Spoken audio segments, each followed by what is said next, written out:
um, men, women, children. And you know what happens when you abandon people who are deemed to be collaborators by the Ukrainian government? We saw that in Bucha. We've had the conversation about Bucha. We know what happened in Bucha.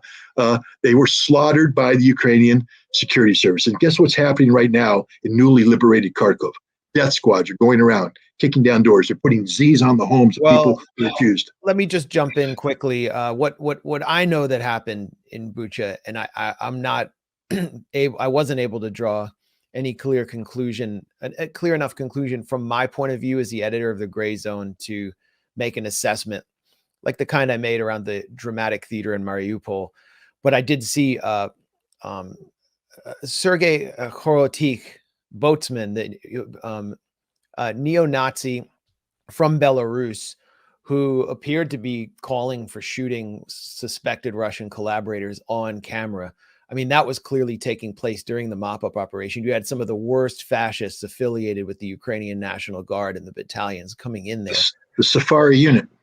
Yeah, you did see dead bodies with aid packages, rations that had been handed out by the Russian military when they were there. With white armbands. Some of those dead bodies had white armbands, which supposedly which were said to signal support for the Russian forces, that these were ethnic Russians, people who wanted to assist them. So, but I can't, I don't have concrete evidence that they were massacred, that this was a false flag per se. However, we're seeing a pattern take place, and the pattern could be that, the Russians just kill everybody and leave behind mass graves.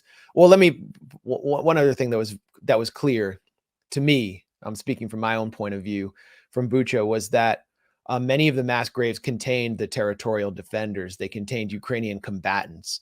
And when the Ukrainian Interior Minister and Anton Goroshenko, who shepherds the U.S. media around while he's running this kill list, which we'll talk about in a minute, he's an advisor to the Interior Minister. When he was bringing all the journalists there to film the bodies from the mass graves, many of them had BDUs, battle dress uniform on. They had fatigues. So, it's a lot like we saw in Syria, where combatants were passed off as people who were massacred in prisons in order to create this dramatic spectacle and generate sanctions and outrage. And now Zelensky has visited Izyum, as you mentioned earlier, Scott, taken some photo ops, and he's now announcing the discovery of new mass graves. So, in this war, it's a hybrid war, and we're not just talking about military gains, who loses more men than the other, who gains more territory. It's also who gains the psychological and informational advantage here. And it appears that Izyum will be the next site of a psychological operation to generate outrage in the West. True or not, I can't say what's true there or not. No, I understand, and I respect that. But I'll just throw two more facts, undisputed facts, about Bucha. And by the way, you were kicked off Twitter for your comments for this very thing. Yeah, so I don't want to get kicked off the Grayzone. Have patience. Well, it's us. It's between us and Google, the owners of YouTube, and we know who's behind them. So, yeah.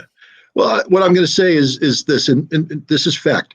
We have a Ukrainian local politician from Bucha appearing on social media, warning the civilians in Bucha. And this is a videotape. It's her face, her voice, and she's saying, "Stay indoors.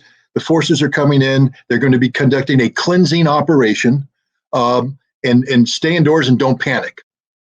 What does cleansing operation mean? Well, what we know it means is because the Safari unit belonging to the to Ukrainian security service also on their webpage said the Safari unit is going to be coming through, and we're going to be conducting a cleansing operation against pro-Russian collaborators. So we know that the intent. Then you have the boatsman on videotape and all this stuff. So I think the pieces add together and make a pretty compelling argument that you can't be dismissive of the possibility that the Bucha massacre was conducted by Ukrainian security forces. The idea that the only answer is Russia did it. And here's the disturbing part about this. There's a guy named Gary Tabak. I don't know if you know who he is. He's a retired U.S. Navy captain. And he appears on Ukrainian television all the time. He's very pro-Ukrainian, and he did a videotape. And to show you in the background, he has an American flag over which is draped the right sector flag. I have to tell you, as a veteran, I'm not happy about that symbology here. But he has given interviews where he says that he's an advocate of the right sector, and he also indicates that he was in Odessa in May of 2014 with right sector. He doesn't say what he did, but we know what happened in Odessa in May 2014, where right sector stuffed 150 people into a building and set it on fire, killed 84 of them. But he gave an interview to The Sun, the British newspaper The Sun, where he talked about what's going on in Kharkiv. And he basically said that the Ukrainians are hunting down the Russian collaborators and they know how to take care of them. This is an American officer who is basically endorsing the notion of filtration, the notion of holding to account those people who are deemed to be collaborators by the Ukrainian government. I'm just afraid that we're looking at another Bucha type thing there. And another reason why I'm concerned, I don't know if we're going to talk about the kill list or something down the road, but this isn't theoretical. This is real. This is a reality. This list exists. The Ukrainians kill people who don't agree with them. And so if they're willing to kill me, for instance, I've been targeted for death.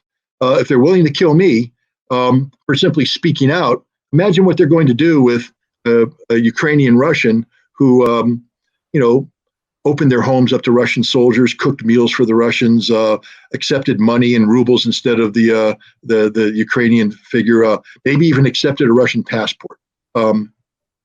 If they fall in the hands of the Ukrainian security services, I don't think they're long for this world. Well, sorry to cut you off, Aaron. I want to pass it off to you, but obviously the precedent is Odessa, the Union Hall, where